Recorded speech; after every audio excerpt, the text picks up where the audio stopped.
पैदा कोई भीम नहीं होता। तो महिलाओं का जीना आसान नहीं होता। दुनिया में अगर पैदा कोई भीम नहीं होता। मनुवाद की गुलामी से सदा घूंघट की आड़ में रोती महिला फिर सर उठाकर जीना आसान नहीं होता। बाबा ने तोड़ा है तेरे हाथों की पेड़ियों को, वरना कलम चलाना आसान नहीं होता। और नहीं बनती कोई महिला डीएम, सीएम और पीएम अगर बाबा ने संविधान लिखा होता।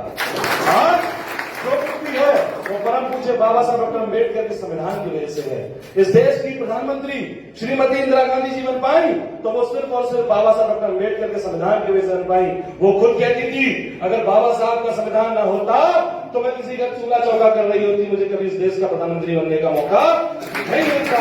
इस उत्तर प्रदेश की चार बार नहीं आदरणीय बहन कुमारी मायावती जी उत्तर प्रदेश की चार बार मुख्यमंत्री बन पाई तो सिर्फ और सिर्फ बाबा साहब डॉक्टर अम्बेडकर के संविधान की वजह से बन पाई।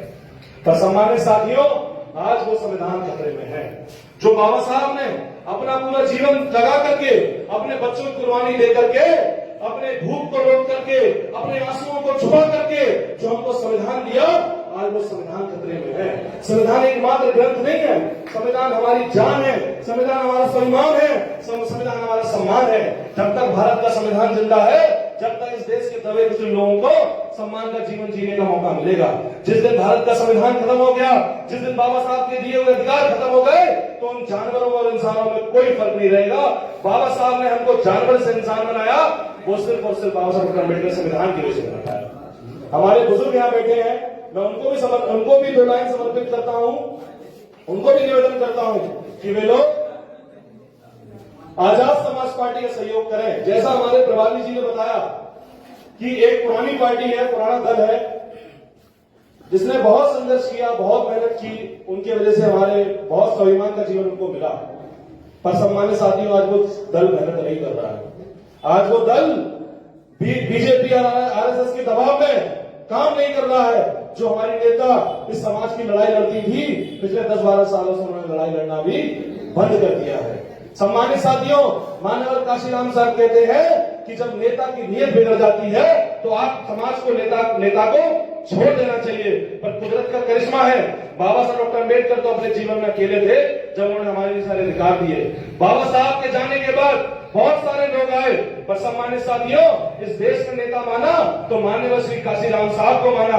अपनी डीआईडीओ की नौकरी छोड़ करके इस देश के अंदर 4,000 किलोमीटर साइकिल चला करके इस देश के तमाम शोषित पीड़ित वंचित समाज को इकट्ठा किया और नारा लगाया कि बहुजनों का राज आएगा, आज नहीं तो कल आएगा, कि जो बहुजन की बात करेगा वही देश पे राज करेगा।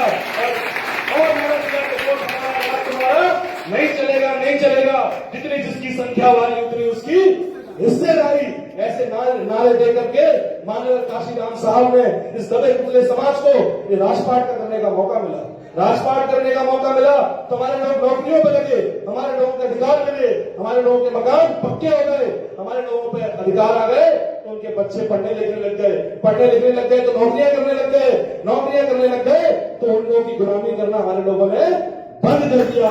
जब हमारे लोगों ने गुलामी करना बंद कर दिया तो उन लोगों ने मीटिंग करी, उन्होंने सवाल करी कि जो लोग तो हमारे पैर की जूते के बराबर बैठते थे, जो हम खटिया बैठते थे, जो लोग नीचे बैठते थे, आज ये हमारे बराबर बैठते हैं, कैसे बैठ पाते हैं? कि अरे वो तो काशीराम साहब है जो कहते हैं कि वोट से लेंगे सीएम पीएम और आरक्षण से लेंगे एसपी डीएम।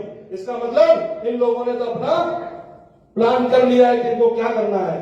काशीराम साहब ने क्या कहा कि यूपी हुई हमारी, अब दिल्ली की बारी है।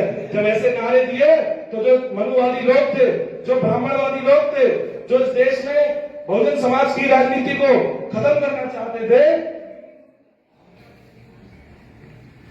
जो इस देश में बहुजन समाज की राजनीति को खत्म करना चाहते थे, उन लोगों ने वो लोग जागरूक हो गए और जागरूक होकर के हमारी पुरानी पार्टी को हाईजैक कर लिया और पुरानी पार्टी को हाईजैक करके उसको निस्तनाबूद कर दिया, आज खत्म कर दिया। मात्र 9% वोट पर हमारी पुरानी पार्टी रह गई।